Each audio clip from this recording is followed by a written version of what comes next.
Chapitre 23. L'âme double en l'homme. Le Purusha, le moi intérieur, pas plus grand que le pouce d'un homme. Katha Upanishad 2.1.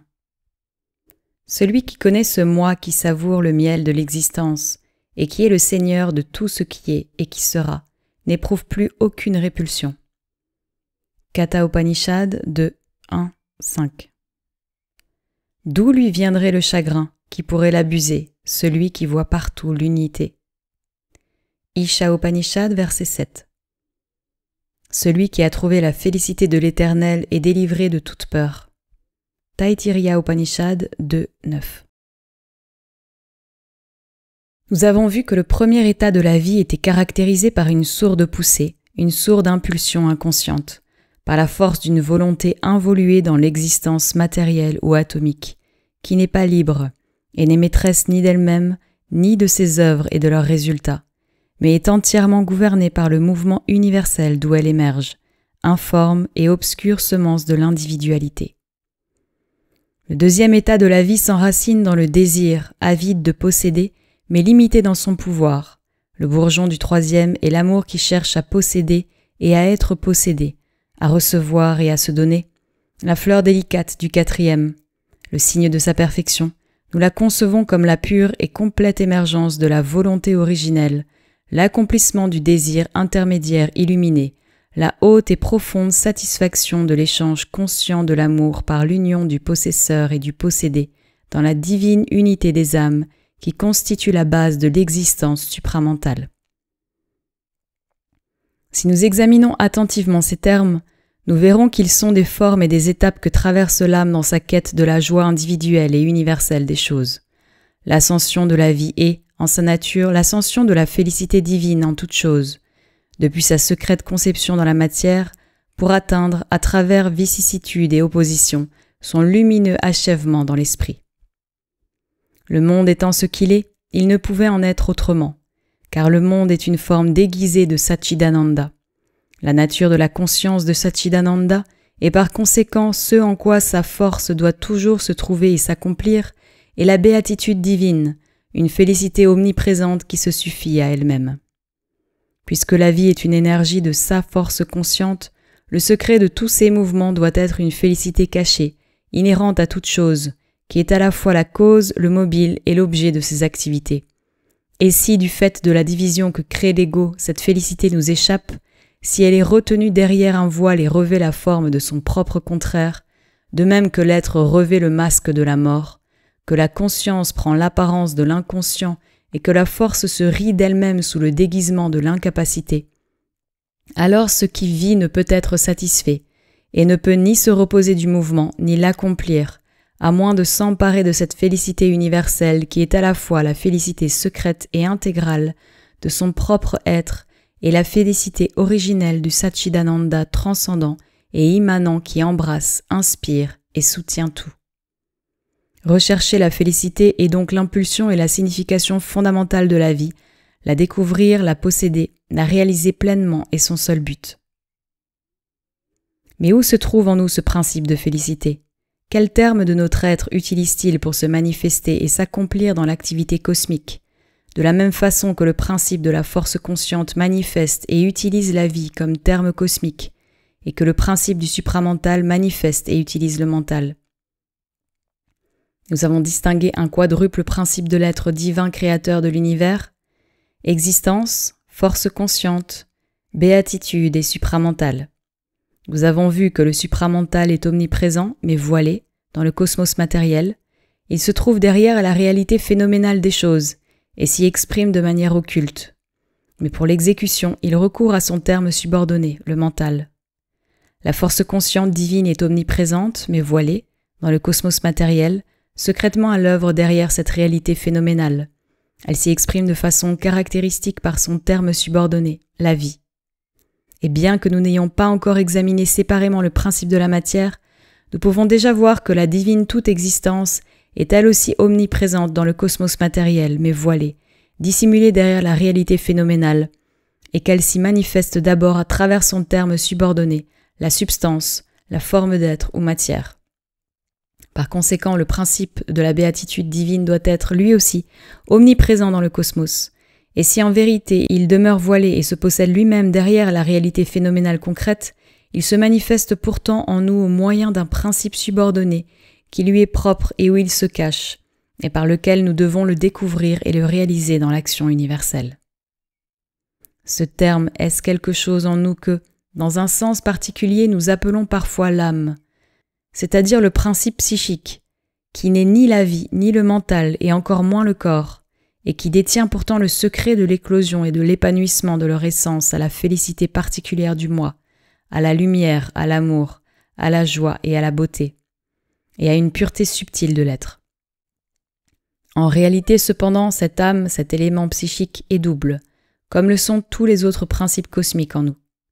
Nous possédons en effet un double mental, un mental de surface, qui est celui de notre ego exprimé dans l'évolution, mentalité superficielle que nous créons en émergeant de la matière, et un autre subliminal qui n'est pas entravé par notre vie mentale actuelle et ses limitations rigides, et qui est vaste, puissant, lumineux. C'est l'être mental vrai derrière cette forme superficielle de la personnalité mentale que nous prenons pour nous-mêmes.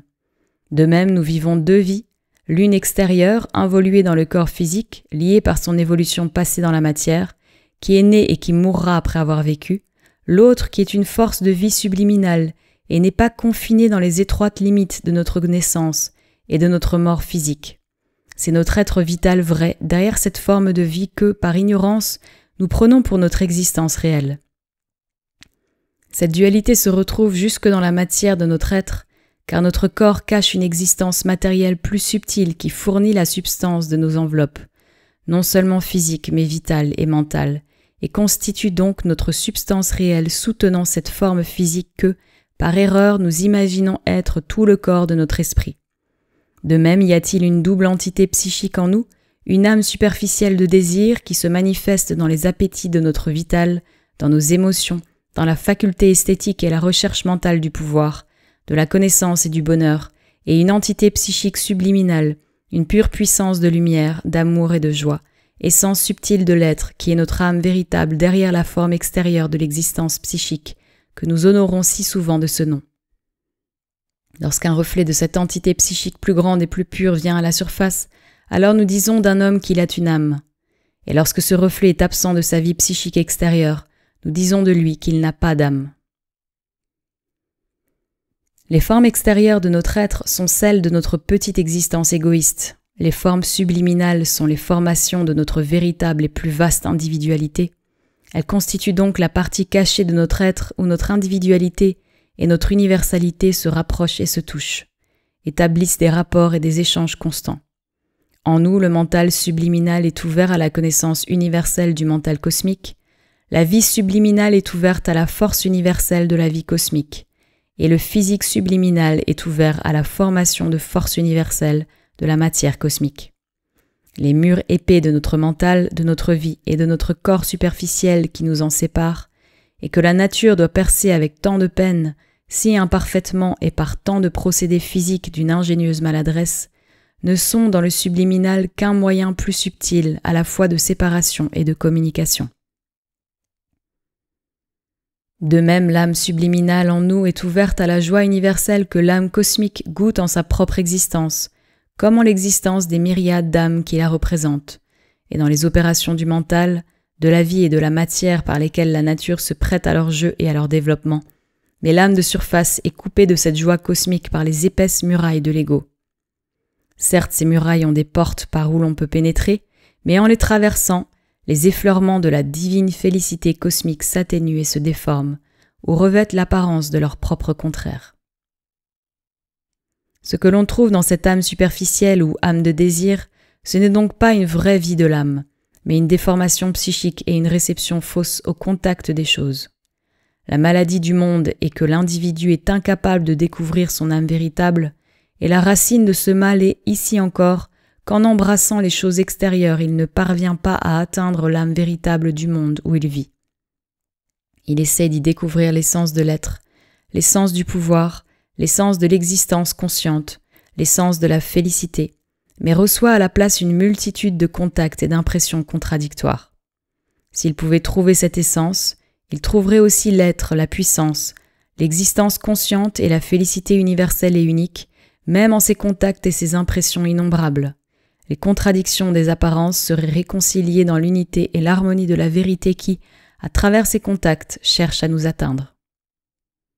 Il trouverait en même temps son âme vraie et, grâce à elle, son moi, car l'âme vraie est la déléguée de son moi, et son moi et le moi du monde ne font qu'un. Mais il en est empêché par l'ignorance de l'ego dans le mental pensant, dans le cœur émotif, dans les sens qui répondent au toucher des choses, non par une étreinte du monde franche et courageuse, mais par un mouvement incessant d'élan et de repli, de prudentes approches ou d'ardentes ruées suivies de reculs dépités ou contrariés, affolés ou furieux, selon que le toucher plaît ou déplaît, réconforte ou alarme, satisfait ou déçoit. C'est l'âme de désir qui, à cause d'une mauvaise réception de la vie, devient la cause d'une triple erreur d'interprétation du rasa, du délice en toute chose. Et ainsi, au lieu de représenter la joie pure, essentielle de l'être, ce délice se traduit inégalement en les trois termes que sont le plaisir, la douleur et l'indifférence. Nous l'avons vu en examinant les relations de la joie d'être avec le monde, que nos normes de plaisir, de douleur et d'indifférence n'ont rien d'absolu, n'ont aucune valeur essentielle, mais sont entièrement déterminées par le caractère subjectif de la conscience réceptrice, et que l'on peut élever au maximum le niveau du plaisir ou de la douleur, ou le réduire au minimum, voire le supprimer complètement en sa nature apparente.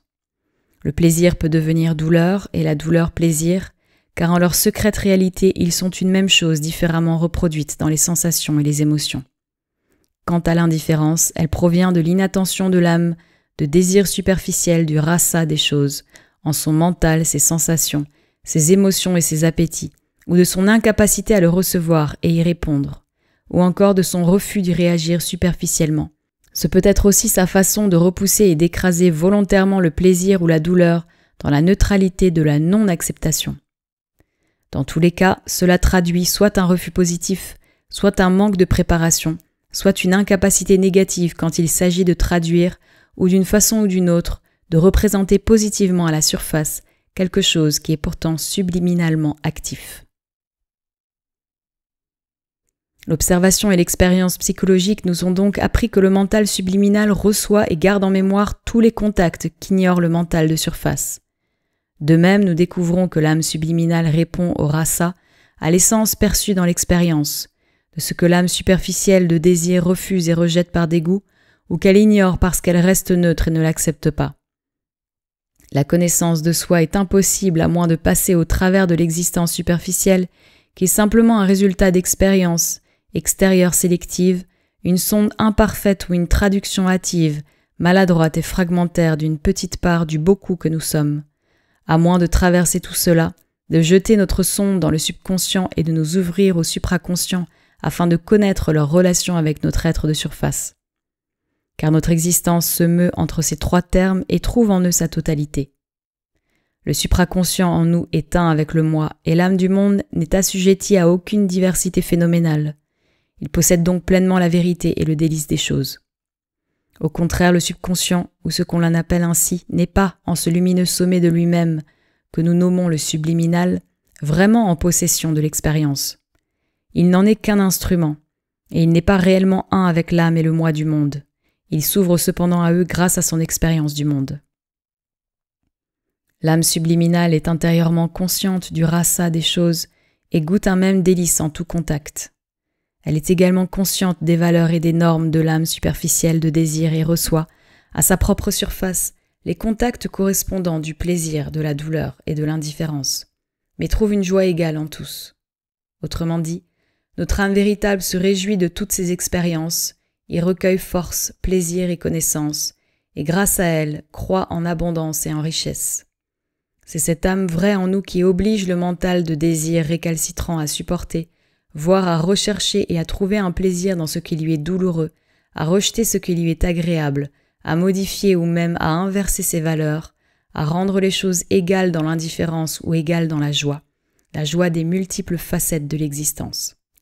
Et elle le fait parce que l'âme universelle la pousse à se développer par toutes sortes d'expériences, afin de croître dans la nature.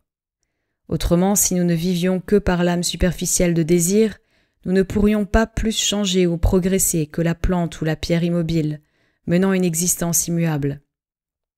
La vie n'étant pas consciente à la surface, où l'âme secrète des choses ne dispose jusqu'à présent d'aucun instrument pour tirer la vie du champ étroit et fixe où elle est née, laissée à elle-même, l'âme de désir tournerait à jamais en rond dans les mêmes ornières. Selon les anciennes philosophies, plaisir et douleur seraient inséparables, au même titre que la vérité intellectuelle et le mensonge, la puissance et l'incapacité, la naissance et la mort. Le seul moyen d'y échapper consisterait donc en une indifférence totale, une absence de réaction aux stimulations du moi universel.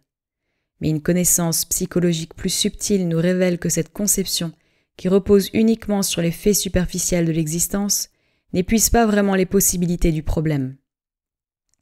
Il est possible, en amenant l'âme réelle à la surface, de remplacer les normes égoïstes de plaisir et de douleur par un délice personnel impersonnel égal et qui embrasse tout. C'est ce que fait l'amant de la nature lorsqu'il puise sa joie en toutes ses créatures universellement, écartant toute répulsion et toute crainte, toute simple attirance et toute aversion, percevant la beauté dans ce qui, aux autres, semble dérisoire et insignifiant, aride et sauvage, terrible et repoussant. C'est ce que font l'artiste et le poète lorsqu'ils recherchent le rasa de l'universel dans l'émotion esthétique, ou dans les traits physiques ou les formes mentales de la beauté, ou encore dans le sens et le pouvoir intérieur, dans les choses qui rebutent l'homme ordinaire comme dans celles auxquelles il s'attache par un sentiment de plaisir. Tous font de même à leur manière, le chercheur de la connaissance, l'amant de Dieu qui retrouve partout l'objet de son amour, l'homme spirituel, l'intellectuel, le sensuel, l'esthète. Et ils ne peuvent faire autrement s'ils veulent saisir, s'ils veulent embrasser la connaissance, la beauté, la joie ou la divinité qu'ils recherchent. C'est seulement dans les parties de notre être où le petit ego est d'ordinaire trop fort pour nous, c'est seulement dans nos joies et nos souffrances émotives ou physiques, dans les plaisirs et les douleurs de notre vie, devant lesquelles l'âme de désir en nous se montre d'une faiblesse et d'une lâcheté extrême, qu'il devient extrêmement difficile d'appliquer le principe divin, et que pour beaucoup de gens cela semble même impossible, voire monstrueux et repoussant. Ici, l'ignorance de l'ego recule devant le principe d'impersonnalité qu'elle applique pourtant sans trop de difficulté dans la science et dans l'art, et même dans un certain genre de vie spirituelle imparfaite, parce que ce principe ne s'attaque pas au désir que chérit l'âme de surface, aux valeurs du désir que fixe le mental superficiel et pour lesquelles notre vie extérieure se passionne au plus haut point.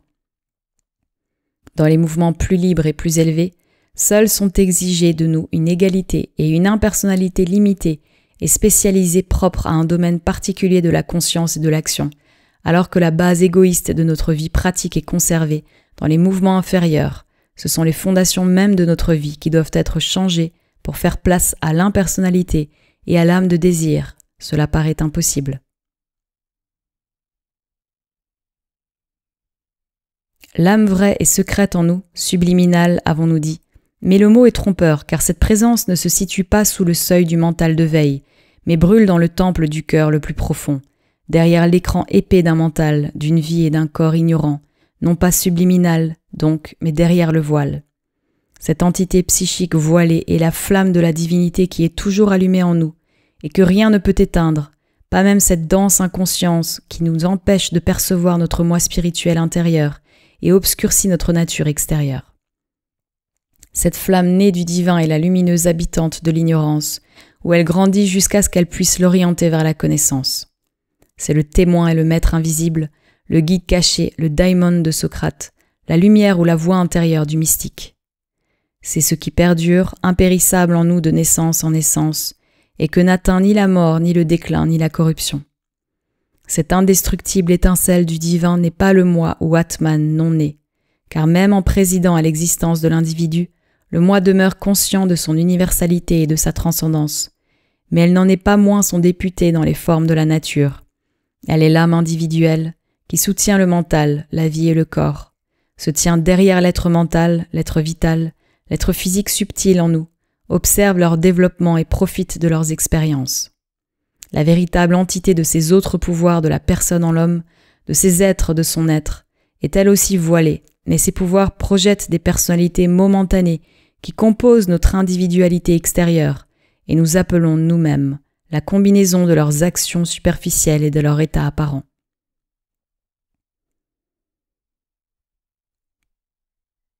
Prenant forme en nous en tant que personne psychique, cette entité la plus profonde projette également une personnalité psychique qui change, grandit, se développe de vie en vie, car c'est elle qui voyage entre la naissance et la mort, entre la mort et la naissance. Les éléments de notre nature ne sont que sa robe changeante aux formes innombrables. Au début, l'être psychique ne peut agir de manière voilée, partielle et indirecte, par l'intermédiaire du mental, de la vie et du corps, puisque ce sont ces parties de la nature qui doivent progressivement devenir ses moyens d'expression, et qu'il est longtemps limité par leur évolution. Ayant pour mission de conduire l'homme plongé dans l'ignorance vers la lumière de la conscience divine, il recueille l'essence de toute expérience dans l'ignorance pour former un noyau de la croissance de l'âme dans la nature. Il transforme le reste en matériaux pour la croissance future des instruments qu'il doit utiliser jusqu'à ce qu'il soit prêt à devenir une lumineuse instrumentation du divin. C'est cette entité psychique secrète qui est la vraie conscience originelle en nous, plus profonde que cette construction conventionnelle que le moraliste appelle conscience, car c'est elle qui indique toujours la voie vers la vérité et ce qui est juste, vers la beauté, l'amour et l'harmonie en toute possibilité divine en nous, avec persistance, jusqu'à ce que ces choses deviennent le besoin dominant de notre nature. Le saint, le sage, le voyant en sont l'épanouissement. Lorsque cette personnalité psychique atteint le sommet de sa force, elle oriente l'être vers la connaissance du moi et du divin, vers la vérité suprême, le bien suprême, la beauté, l'amour et la béatitude suprême, vers les hauteurs et les immensités divines, et nous ouvre à l'influence de la sympathie, de l'universalité, de l'unité spirituelle. Au contraire, quand la personnalité psychique est faible, frustre ou insuffisamment développée, les éléments et les mouvements plus raffinés nous font défaut, où leur caractère et leur pouvoir sont pauvres, même si le mental est brillant et vigoureux, le cœur ferme et maître de ses émotions, la force de vie dominante et victorieuse, et même si l'existence physique heureuse et florissante semble s'imposer en Seigneur tout-puissant. C'est alors l'âme extérieure de désir, l'entité pseudo-psychique qui règne, et nous prenons ces interprétations erronées des suggestions et des aspirations psychiques, ces idées et ces idéaux, ces désirs et ces élans pour la vraie substance de l'âme et la vraie richesse de l'expérience spirituelle. Si la personne psychique secrète peut venir au premier plan et remplaçant l'âme de désir, gouverner ouvertement et entièrement, et non plus seulement partiellement et de derrière le voile, cette nature extérieure du mental, de la vie et du corps, alors ceux-ci peuvent être transmués en des images d'âme, de ce qui est vrai, juste et beau, et finalement la nature entière peut être dirigée vers le but véritable de la vie, la victoire suprême, l'ascension jusqu'en l'existence spirituelle. Mais il pourrait sembler qu'en amenant au premier plan cette entité psychique, cette âme vraie en nous, en lui confiant le soin de nous guider et de nous gouverner, nous atteindrons le plein accomplissement de notre être naturel auquel nous aspirons, et ouvrirons aussi les portes du royaume de l'esprit. Et l'on pourrait fort bien arguer qu'il n'est besoin d'aucune intervention d'une conscience de vérité supérieure, d'un principe supramental, pour nous aider à atteindre l'état divin ou la divine perfection. Or, bien que la transformation psychique soit une condition nécessaire pour la transformation totale de notre existence, le changement spirituel le plus vaste exige quelque chose de plus.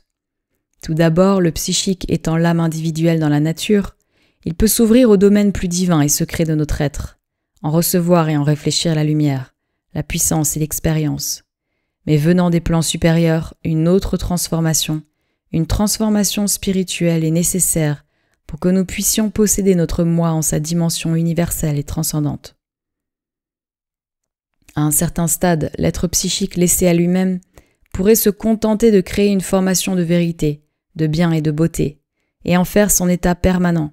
À un stade ultérieur, il pourrait cesser d'agir et, se soumettant au moi universel, devenir un miroir de l'existence, de la conscience, de la puissance et de la félicité universelle, mais sans y participer ni les posséder pleinement. Bien que plus intimement et plus passionnément uni à la conscience cosmique dans sa connaissance, ses émotions et même ses perceptions sensorielles, il pourrait devenir un simple réceptacle, passif, détaché, renonçant à toute maîtrise et toute action dans le monde, ou bien un avec le moi statique derrière le cosmos, mais séparé intérieurement du mouvement universel. Perdant son individualité dans sa source, il pourrait revenir à cette source et n'avoir plus ni la volonté, ni le pouvoir d'accomplir ce qui était ici sa plus haute mission, mener la nature elle aussi vers sa réalisation divine. Car c'est du moi, du divin que l'être psychique est venu dans la nature, et il peut se détourner de la nature et retourner au divin silencieux par le silence du moi et une suprême immobilité spirituelle. Par ailleurs, cette part éternelle du divin est, de par la loi de l'infini, inséparable de son divin tout. Elle est en fait ce tout, excepté à la surface, en son apparence et son expérience de soi séparatrice. Elle peut s'éveiller à cette réalité et y plonger au point que l'existence individuelle s'éteint apparemment, ou du moins se fond en elle. Petit noyau dans la masse de notre nature ignorante, elle n'est pas plus grosse que le pouce d'un homme, pour reprendre la description qu'en donne l'Upanishad. Mais elle peut, grâce à l'influx spirituel, grandir et embrasser le monde entier, avec le cœur et le mental, en une étroite communion, une profonde unité, où elle peut prendre conscience de son compagnon éternel et choisir de vivre à jamais en sa présence, comme une union et une unité impérissable comme l'éternel amant avec son éternel bien-aimé, expérience qui est toutes les expériences spirituelles, la plus intense par sa beauté et son ravissement. Ce sont là de grands et splendides accomplissements de notre découverte spirituelle de nous-mêmes, mais ils ne sont pas nécessairement la fin dernière et le complet achèvement. Une plus grande réalisation est possible. Car ce sont là des accomplissements du mental spirituel en l'homme, ce sont des mouvements de ce mental lorsqu'il passe au-delà de lui-même, tout en restant sur son propre plan, dans les splendeurs de l'esprit. Même sur ces hauteurs suprêmes, bien au-delà de notre mentalité présente, c'est encore par division que le mental agit naturellement. Il saisit les étapes de l'éternel et traite chacun d'eux comme s'ils étaient toute la vérité de l'être éternel, et peut trouver en chacun sa plénitude parfaite. Il les oppose même les uns aux autres, créant toute une gamme de contraires. Le silence du divin et la divine dynamis, le brahman immobile à l'écart de l'existence, sans qualité, et le brahman actif doté de qualité, qui est le seigneur de l'existence. L'être et le devenir, la personne divine et une pure existence impersonnelle. Il peut également se couper de l'un et se plonger en l'autre comme en l'unique vérité durable de l'existence. Il peut considérer la personne comme l'unique réalité, ou l'impersonnel comme seul vrai, l'amant seulement comme un moyen d'expression de l'amour éternel, ou l'amour seulement comme l'expression de soi de l'amant, et les êtres comme de simples pouvoirs personnels d'une existence impersonnelle, ou l'existence impersonnelle comme un état de l'être unique, de la personne infinie. Son accomplissement spirituel, la voie qui le mène vers le but suprême suivra ces lignes de division. Mais par-delà ce mouvement du mental spirituel se trouve l'expérience supérieure de la conscience de vérité du supramental. Là, ces oppositions disparaissent et ces fragmentations sont abandonnées dans la riche totalité d'une réalisation suprême et intégrale de l'être éternel. Tel est le but que nous avons conçu, le couronnement de notre existence sur terre par une ascension vers la conscience de vérité et la descente de celle-ci dans notre nature. Après s'être élevé jusqu'au changement spirituel, la transformation psychique doit être complétée, intégralisée, dépassée et soulevée par une transformation supramentale jusqu'au sommet de l'effort ascendant. Seule une conscience énergie supramentale pourrait établir une parfaite harmonie entre ces deux termes, qui ne paraissent opposés qu'en raison de l'ignorance, entre l'état spirituel et le dynamisme cosmique en notre existence incarnée, comme entre les autres termes divisés et opposés de l'être manifesté. Dans l'ignorance, la nature centralise l'ordre de ses mouvements psychologiques, non pas autour du moi spirituel secret, mais autour de son substitut, le principe de l'ego. Un certain égocentrisme est la base sur laquelle nous relions nos expériences et nos rapports au milieu des contacts, des contradictions, des dualités, des incohérences complexes du monde où nous vivons. Cet égocentrisme est notre planche de salut, notre défense contre le cosmique et l'infini.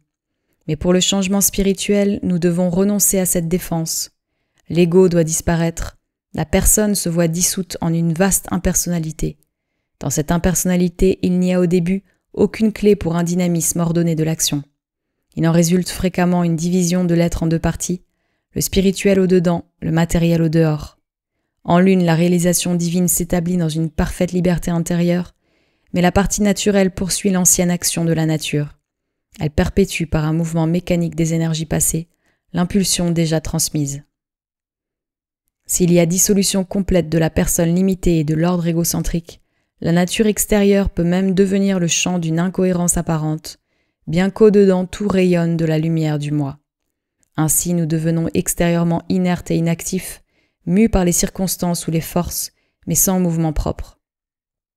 Même si la conscience est illuminée au-dedans, où nous nous comportons comme un enfant, même si intérieurement nous avons la pleine et entière connaissance de notre moi, ou comme un être inconséquent dans sa pensée et ses impulsions, bien que règne au-dedans un calme absolu, une sérénité parfaite, ou comme une âme sauvage et déséquilibrée, alors qu'intérieurement nous vivons dans la pureté et l'équilibre de l'esprit.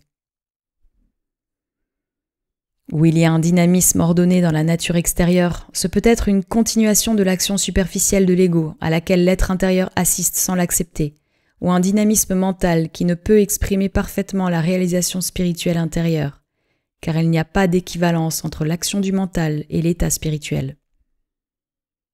Même dans le meilleur des cas, quand il y a une direction intuitive donnée du dedans par la lumière, la nature de son expression dans le dynamisme de l'action porte nécessairement la marque des imperfections du mental, de la vie et du corps. C'est un roi entouré de ministres incapables, une connaissance exprimée dans les valeurs de l'ignorance. Seule la descente du supramental avec la parfaite unité de sa connaissance de vérité et de sa volonté de vérité peut établir l'harmonie de l'esprit dans l'existence extérieure comme dans l'existence intérieure. Car elle seule peut changer entièrement les valeurs de l'ignorance en celles de la connaissance. Que ce soit pour l'accomplissement de notre être psychique ou pour la plus haute réalisation des parties mentales et vitales de notre nature, le mouvement indispensable consiste à les relier à leur source divine, à la vérité qui leur correspond dans la réalité suprême, et pour l'un comme pour l'autre, c'est par le pouvoir du supramental que cela peut être réalisé avec une perfection intégrale, une intimité qui devient une authentique identité, car c'est le supramental qui relie les hémisphères supérieurs et inférieurs de l'unique existence. Dans le supramental se trouve la lumière qui intègre, la force qui parachève, la vaste plongée dans l'ananda suprême. Soulevé par cette lumière et cette force, l'être psychique peut s'unir à la joie d'être originel dont il est issu, triomphant des dualités de la souffrance et du plaisir, délivrant le mental, la vie et le corps de toute peur et de tout repli sur soi. Il peut refaçonner les contacts de l'existence dans le monde en les termes de l'ananda divin.